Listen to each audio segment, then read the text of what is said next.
Max, welcome to Fight Week, but not just any Fight Week, UFC 300 Fight Weeks. You know, you've been atop of these amazing cards before, you've been in title fights before, but does this one feel a little bit extra special? For sure. You know, first things first, you got to ask Conor, what are you laughing about on your comment, brother? Yeah, I did see that. I didn't know Yeah. Go ask him. Go ask him what are you laughing about. Hopefully he can get Lucky Charm shorts or something. Good for him, you know? We are talking, of course, about the floral pattern shorts you've got for this fight.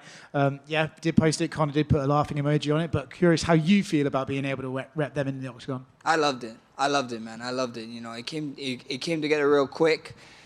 Being able to use it here at UFC 300, hopefully they leave it for me so I can keep using it every fight. So we see what happens. Do you think that's important for athletes to be able to represent themselves and sort of express themselves on ways other than just, you know, their fights?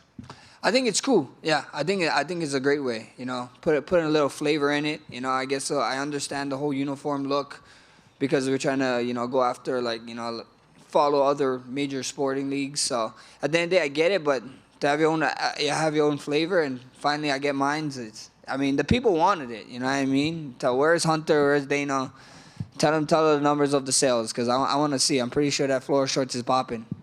Justin Gaethje, right? Obviously a phenomenal fighter, BMF. When this fight was announced, I saw the reaction with someone like, oh, he hits too hard for Max. You know, a guy who's never been dropped before in the octagon. When you see those comments and people apparently being concerned for you and about your career after this fight, do you just think, okay, well, we'll see on Saturday? We find out. You know, that's the beautiful thing. Every time I did any of these interviews, go watch it all Fight Week. Every time they ask me what is the main thing, when you come to think of Justin, what do you think of this fight? I think of violence, and this happens. You know, I smile. This is what real fighters is about. Justin's a BMF. The beautiful thing is everybody has questions, and we have the answers come UFC 300 Saturday night. I've been watching your YouTube channel, great content on there. I recommend everyone go watch it. You've been showing yourself bulking up for this fight a bit more than you did for that Dustin fight. How do you feel now walking around ready for a lightweight title fight? Brother, I mean, it is what it is. You know, I talked about this earlier today. I hate talking about it, but, you know, that Dustin fight it is what it is, you know. My manager is calling me Muffin Top Max this whole camp, you know. So at the end of the day, that's what it was, you know, for this fight. And we wanted to put on the right weight. We wanted to be smart. We wanted to be strong, but we still wanted to be fast. So I think we found a very even ground, and you guys get to see come Saturday night. There was a quote from your coach on one of your video blogs where he said, Max already has a BMF belt and it's in his chest. Mm-hmm. Do you think, comparing your skills to Gaethje's, that this could come down to whose heart is bigger, and do you think you beat him in that category? We see what happens, you know. We see what happens. I think a true BMF is a guy who, you know, who's willing to fight and go in there like gladiator days, you know. And he said it before. If he was, like I said, when I'm a gladiator, he said in gladiator, he would have fight to the death, you know, in a Coliseum. So the beautiful thing is we get to find out, man. We get to find out. Attrition is going to be a big thing in this sport, I believe, in this fight with him, and we get to find out. Max, we're here. Just one last quick one on the jump up to lightweight. Was that a conscious decision after the Dustin fight, like coming off of that? Like, if I ever go back up to lightweight, I have to approach this differently, or was that just a change right now for the Justin? I mean, the Dustin time, I hate talking about it. I hate saying it. They came with an opportunity, and opportunities like that, you do not say no. You know, it was just a time thing. With the Justin one, I think it was like 6 weeks or whatever, and if you count down the 2 weeks that you kind of come down from training week, that's like a 4 week, you know what I mean? So at the end of the day, real fighters stay ready, like I always said. And I felt like I was ready. If you go watch that Dustin fight, there's a couple of things that I had to change, and, you know, the outcome is different, you know what I mean? And now we had 10 weeks, 10, 11 weeks, I don't know what it is for this fight. You guys get to see the difference, you know? A lot of people like looking in the past. A lot of people like searching for stuff. They keep forgetting what's right in front of them, you know? And you guys are going to see come Saturday night. Justin has obviously famously declared himself the most exciting fighter in the UFC. I'm curious, do you agree with that, or do you kind of put yourself above that? I mean, how are you going to disagree with him? The guy had, 12 fights in the UFC, 12 bonuses? Brother, that speaks for itself. It is what it is. I'm just excited to be sharing the octagon with him come UFC 300 on a big event like this. When you got a card like this, the spotlight like this on us, being the people main event already, you know, I think we can still show the UFC pushing.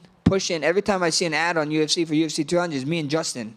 So at the end of the day, Tim Tim, Daniel, someone needs to get on the phone with Dana and Hunter, and we got to talk numbers about some things because it's looking kind of funny. And Justin said that I think the ideal scenario for him would be doctor stoppage because he doesn't really want to put you out cold because he has respect for you. So I'm curious, what do you think of that prediction? I mean, it's cool, it's cool. I don't want to put the man out cold either, but it's the fight game. That's what we love, Like I said, for 25 minutes, I'm going to go in there. He's going to come for my neck. I'm going to come for his neck. And, after we can hug it out, go get a beer. I mean, I don't drink beer. He can get his beer. Maybe I get a shot with him and, we get a pizza or something. And last one for me. Can I get your thoughts on the main event between Alex and Jamal? I think it's going to be a fun one. I think a lot of people are calling out Jamal just because he only as good as your last fight. And Jamal's last fight was what? Like, I don't know, how long was he out? 15 months, brother. Like, nobody even cares, That's just what it is, And then you see him posting funny videos and everybody keep hating on him like us fighters don't have a life outside of training. So at the end of the day, I think it's going to be a crazy fight. Both of them have crazy power. Everybody talk about Alex's power. And I think Jamal has that crazy power too. How much time he made a man in Johnny Walker do like something crazy after getting hit. That was kind of amazing. So I think it's going to be a tough fight, man. It's a pick'em fight. It's a coin toss, and I'm glad that I get to be here and witness it. Max, people were very excited by your idea to have Mark Coleman wrap the title. Justin was in full agreement. Any update? Is this going to happen on Saturday? I didn't see it, but I heard he's going to be here. And he'd probably be in Dana White's section, right? So, I mean, even if he's there, maybe if I see him or Justin see him, maybe we just tell him go in the cage, Who's going to stop him from entering the octagon? Good luck. Justin also said he wants $300,000 bonuses for this, for UFC 300. Can you use some of your sway? You've been here for a long time. Are you going to? Oh, yeah, brother. I'm going to. When we did a fighter meeting, we always have a fighter meeting. I'm going to throw it out there. I'm going to say $500K so we can start, we can start going back. Okay, 400 and 300. I'm like, final offer, 150. Come on. This is UFC 300. It's huge. The two guys that is pushing the fight is asking for it. Why not, Yep, I agree. And I remember you said at one point when you were growing out the hair that you were never going to come into a fight week with short hair again. Why did you change your mind? I mean, just because you guys, a lot of people is forgetting who Max Holloway was. They need a reminder. UFC 300 was the time, and you guys are about to see a whole different animal, Hey, Max, right here. Max, so I saw on your Instagram you built the Max Holloway Fitness Center and the Y Night Clubhouse for the Boys and Girls Club. I mean, obviously as a guy who's been very impacted by martial arts, what did it mean to you personally to be able to give back to your community at that level? It meant a lot, I mean, being able to give back to my community at the Y Night Boys and Girls Club was huge. I always wanted to do something for my community, so it meant a lot. They also gave me the health and fitness ambassador of the Boys and Girls Club, so that was huge. But to be able to have that little gym spot in there, to have kids train safe and be smart and do the right decision, Like when we went open, I told the kids, a lot of them is scrappy already, So hopefully we can grab all that energy and put it in the right direction, Hopefully 5, 10 years, 15 years, some kid from that gym that started that gym or even just touched and trained in that gym might be sitting in front of you one day, and that would be mission complete. Max, back here. You've already left such a strong legacy at featherweight. I really don't know that you have anything left to prove there. Is lightweight going to be your new weight class, or do you plan on going back down to 145? We see what happens. In this sport, having options is always good, And first things first is Justin Gaethje, but there's a fun fight down there that a man keeps talking and I keep hearing, So my only advice to that guy is like, when the contract come up, sign the dotted line. Don't make no excuses.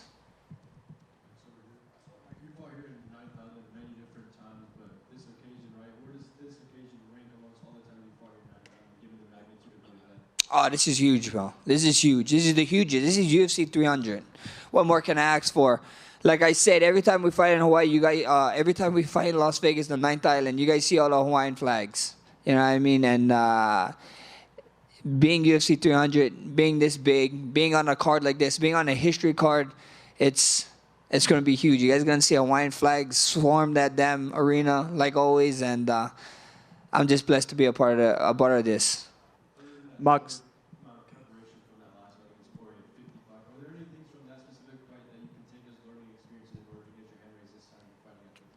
Not really, man. Dustin and Gaethje is two different animals, you know, two different beasts, two different fighting styles, two different stances, so, and two different ways of attack. So we see what happens, you know. I feel like I'm a vet in this game. I fought a who's who, and at the end of the day, this is another guy up there that I got to figure out when I get in there. So we find out UFC 200. Max over here. So if you get BMF title, probably next matchup for you is new champ Ilia Topuria. And what do you think about that? Questionable. That's it. Questionable. That guy. Everybody keep asking me, what do I think of Topuria? Yeah, fighting Topuria. He's questionable. I'll fight him. You go ask him that question. Ask him that question about me. At the end of the day, UFC, I always wanted to fight for the title. I always want to do this. A lot of contenders, they gave me a lot of up-and-coming contenders, and then there's one that didn't come up towards my way. So you can ask UFC about that. You can ask him the question.